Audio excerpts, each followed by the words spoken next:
আমার ভাই শহীদ মৌলানা রইজউদ্দিন কাদেরীর হত্যাকাণ্ডের প্রতিবাদে ফটিকছড়ি আহলে সুন্নাত ওয়াল জামাত, ফটিকছড়ি বাংলাদেশ ইসলামিক ফ্রন্ট ছাত্র সেনা, বাংলা ইসলামী ছাত্র সেনা, যুব সেনা, গৌসিয়া কমিটি সহ বিভিন্ন দরবারের কমিটি সহ আপামর সুন্নি ভাইরা, আসসালামু আলাইকুম ওয়া রাহমাতুল্লাহি ওয়া বারাকাতুহু।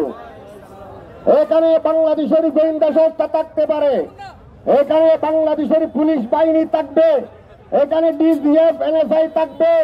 আমি অনুরোধ করব আমার ভাইদেরকে আমাদের কথাগুলি রেকর্ড করার জন্য। আমরা বাংলাদেশের সুবিবাদী মুসলমান শান্তিপূর্ণভাবে রাজপথে দাঁড়িয়েছি।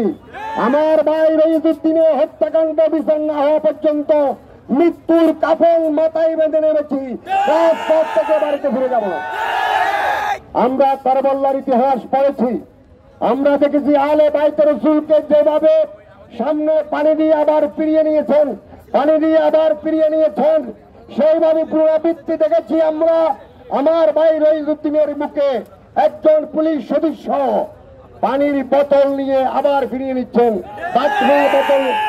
এই দৃশ্য দেখে কোন ইমানদার নয়, শুধু কোন মানুষ চোখের পানি না ফেলে থাকতে পারবে না। আমরা বলতে চাই বাংলাদেশের প্রত্যেকটা পুলিশ খারাপ নয়, বাংলাদেশের প্রত্যেক পুলিশ ভাই খারাপ নয়, আমরা বলবো না সবাই খারাপ। কিন্তু পুবাইল থানার, গাজীপুর পুবাইল থানার যে ওসি, ইনচার্জ অফিসার এবং সেকেন্ড অফিসার আমার ভাইকে নির্মমভাবে হত্যা করেছে, তাকে ফাঁসি না দেওয়া পর্যন্ত আমরা রাজপথ ছাড়ব না।